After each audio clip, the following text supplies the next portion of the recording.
Today is the 1st of March and this is Caitlyn messaging me because I have just messaged her. If you couldn't tell by the pyjamas and the lighting, it is coming up to 11 PM at night. 11 PM at night. And I've started Frankenstein.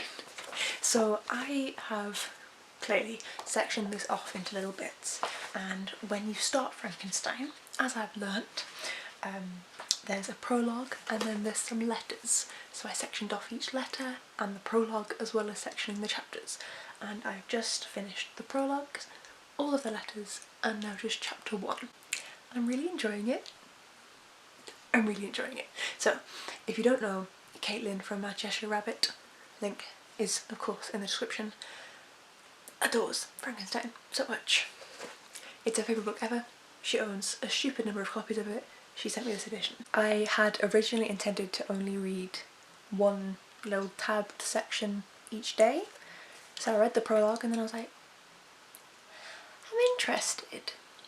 So I read the first letter and then the second letter, and so I'm really enjoying it so far.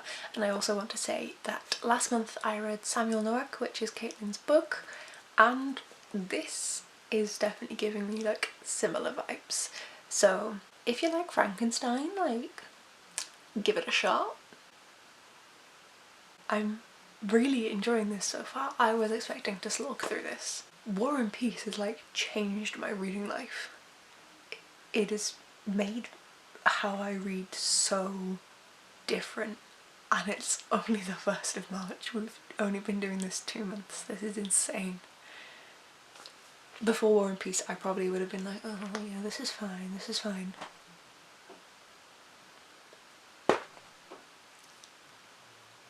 Further updates to come. So today is Saturday the 6th of March. I have not been updating as much as I would have wanted to for Frankenstein. Today and yesterday my heart's been playing up. It's quite painful. I was at work yesterday and today, so work combined with that, I've just been knocked straight out. But I have been reading, oddly enough, completely unrelated, but I read 500 pages of Walk to Freedom and finished it yesterday. Don't ask, it's fantastic. But the actual topic of this vlog is Frankenstein. So I've just finished the end of volume 2. This is totally not what I was expecting. So I knew just the very basics of Frankenstein, like scientist, makes a monster, usually depicted as green, probably wasn't green, I haven't confirmed, I'm assuming not green, and he's scary. That's about it. So I assumed that in the book, like, the penultimate point was going to be like this scientist struggling towards the creation, and like, oh, it's alive, and like that would be like the final, like, oh, and then there would be like maybe like, I don't know, it killing Frankenstein or something. But instead the Frankenstein has created the monster pretty soon into the book, like within volume 1, I'm pretty sure. So I wasn't expecting that, and I wasn't expecting kind of the philosophizing that was gonna be around this creation's existence, Frankenstein's role in bringing this creature to life, as well as just kind of the lives of those around the both of them, which is very, very interesting. So I'm really enjoying that, surprisingly. We all know, if you're familiar with my channel, that I'm not keen on contemporaries, but apparently I'm alright if it's in like a classic setting with a sprinkling of another genre. Like War and Peace is going great, God knows. But yeah, so I really wasn't expecting that. I wasn't expecting what I would be, like the bit that I've just read is the end, this camera's heavy, is the end of volume 2. So if you've read the book, then you know where I'm at. I won't say, because this would be a big spoiler, but I was not expecting that to be like what's going to be occurring next. Like, they've set up we're going to go far too much. Like, they've set up a thing to happen next. Wasn't expecting. That'll be interesting. So I think it's just the one volume left. Yes, okay, so there is one volume left, and then...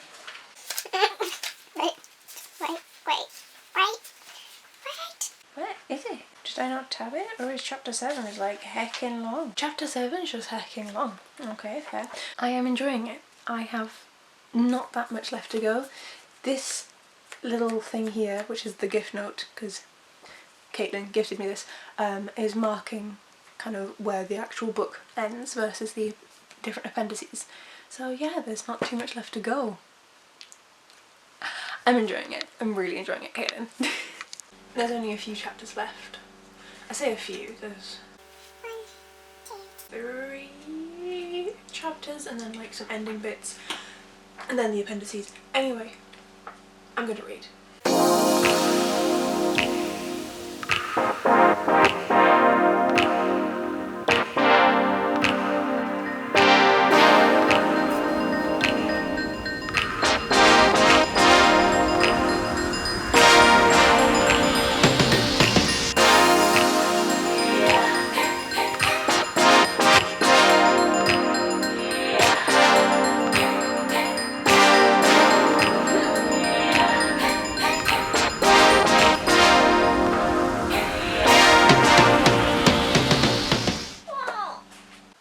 Finished it. I finally have read Frankenstein by Mary Shelley. This was such an interesting read. The one thing I haven't done, I did read the appendices that are in the book, so like the little note made by Mary Shelley and the note made by Percy Shelley, her husband. What I didn't read through in full was the, as they've called them, substantive changes that Mary Shelley made to the book in 1831. I've had like a skip through and it seems to just be kind of making it a bit more religious, changing the love interest from a cousin to non-related, which I find interesting in terms of like thinking about that time period, because less than 20 years later she was changing that. So I'm assuming like society was changing at that point towards cousin marriages, which is good, but interesting. And it just seems to be that, and then a bit more like religious and things like that. But I didn't actually go through and read them like page by page, just because one, that would be incredibly awkward, and two, if you presented me with 2 copies and said, do you want to read the 1818 text or the 1832 text, I would read the 1818 text. So I got the gist. It's fine. This, I'm gonna have to have some time to think, like I've just finished it. But this was really, really interesting. At the minute, I'm thinking either a high 3-star or a 4-star. I don't know which yet. I'm going to take some time to think on it and to put it through Core. This was not what I expected at all. I really liked how this was kind of narrated to the individual. So we first meet a man on a ship in the North Pole doing some exploring, and he comes across Frankenstein, and long story, clearly. And Frankenstein's like, right, I'm going to tell you all about this. And then at the end it kind of comes back around to like, here is the end of my story, and then it kind of goes from there. I found that incredibly interesting. I also don't consider it a spoiler because of course it's going to come around. It starts out being like, let me tell you my tale, of course it's going to end. The ending was quite like, once I was into the story, once I understood what was happening, obviously because, as I mentioned, did not when I first started, the ending was expected and predictable. But the thing is, this was written in the early 1800s, so I have no concept of whether the ending would have been predictable for the time period. It has been over 200 years. It's been over 200 years since this was written, so there's been plenty of time for other books to mimic this one in that time period, so I can't comment on that. but I can comment on my specific reaction, which was that I was expecting it, and part of me was like, oh, is there going to be a twist that I'm not expecting? But of course there wasn't, because as far as I can tell as well, Percy Shelley's like notes mention that the ending is different. Like he was, something in Percy Shelley's notes was like very specifically like, oh, the ending.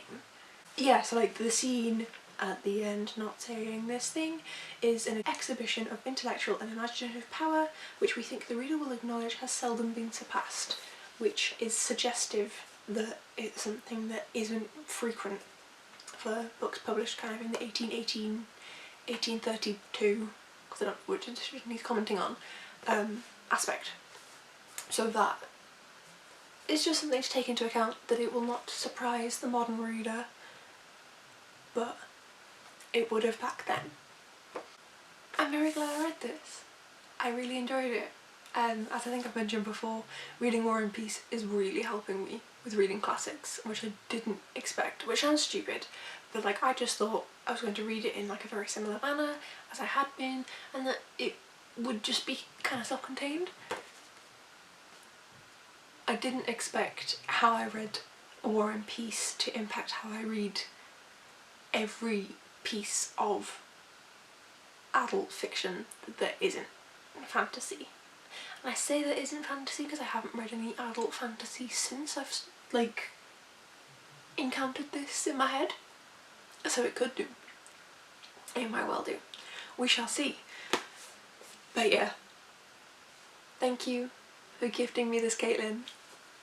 I will come back with an update, which for me will be in a few days, but for you will be right now, of what my actual rating is. But I don't think it's a 5-star, so I hope you don't hate me. So it has been just under a week since I finished Frankenstein, and I thought I'd come back with my rating. So I popped it through Corpile, which is the system that G from Book Roast created. I find it really, really great for fiction books, just to figure out my rating of them and just keep it on an accurate level, so everything's all the same. Bit difficult for non-fiction, but great for fiction. And when I've popped it through, it comes out as 4 stars. I gave characters 9, atmosphere 8, writing 6, plot 7, intrigue 8, logic 5, and enjoyment 7. So as you can see, the logic at 5, not my fave, but loved the rest of it. That comes out as a total rating of 7.14, which is a 4-star. I really enjoyed it. I really enjoyed it. This is one of the first classics that I've actually been like motivated to read through just because I was enjoying it, rather than because I wanted to finish the classic. It was like a kind of different feeling rather than feeling like studious. It was more like, this is fun, I want to read it. Both are great, but that was fun. I just wanted to kind of sit on it for a while and give myself some time to breathe and some time to think over what my rating was actually going to be, because it can change sometimes for me. If I'd actually just given you my like thought rating, it would have been 3 stars, I think, but when I've done the maths, it comes out as a 4-star, so I'm not mad. And I want to read more from Mary Shelley, and I'm wanting to read more classics, so I'm not going to jump in this month.